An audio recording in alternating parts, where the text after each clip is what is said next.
வணக்கம்.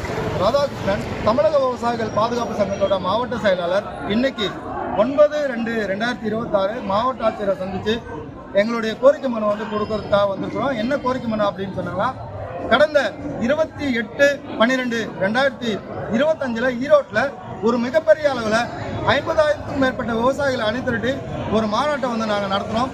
அந்த மாநாட்டில் அகில இந்திய தலைவர்கள் கலந்து கொண்டாங்க. அந்த மாநாட்டில் பல்வேறு தீர்மானங்களை நாங்கள் தீர்மானமாக நிறைவேற்றிருக்கோம்.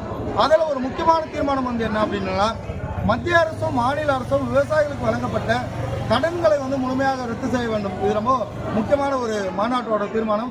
ரெண்டாவது தீர்மானம் என்ன அப்படின்னு சொன்னாங்களா, இன்னைக்கு கறிக்கோழி உற்பத்தியில் கிலோவிற்கு ₹6.50 கொடுக்குறாங்க. அதனை உயர்த்தி ₹20 வழங்க வேண்டும். காடை வளர்ப்புக்கு ₹7, நாட்டுக்கோழி வளர்ப்பிற்கு 25 வழங்க வேண்டும் இப்படின்ற ஒரு கோரிக்கை தீர்மானமாக நிறைவேற்றிருக்கிறோம். இன்னும் நிறைய கோரிக்கைகள் அதில் நடுவில் என்ன அப்படின்னா, சட்டத்திற்கு உட்பட்டு போராட்டத்தை கையில் எடுக்கும் பொழுது எங்களுடைய நிறுவன தலைவர் மீதும் விவசாய சங்க நிர்வாகிகள் மீதும் பொய் வழக்கை கைது பண்ணி சிறையில் அடைச்சிருக்காங்க.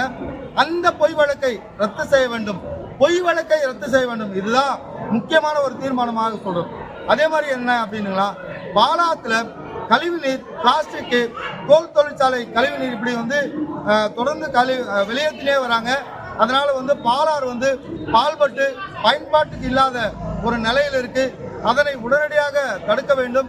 அதே மாதிரி திருப்பத்தூர் பெரியாரி கரையில் டன் கணக்கான கோழி கழிவுகளையும் பிளாஸ்டிக்கையும் கொட்டுறாங்க. அதை அப்புறப்படுத்தி அது படகு இல்லமாக ஆவணம் செய்யணும் அப்படின்ற உள்ளிட்ட பல்வேறு கோரிக்கைகள். குறிப்பாக இன்னும் சொல்லணும் அப்படின்னா, கல்லான தடையை நீக்கணும், கல் மீதான தடையை நீக்கணும் அப்படின்ற கோரிக்கையை வலியுறுத்தி இன்னைக்கு நாங்கள் டிஆர்ஓ தலைமையில் இந்த கோரிக்கை மனு 200க்கும் மேற்பட்ட கோரிக்கை மனு கொடுத்துருக்குறோம்.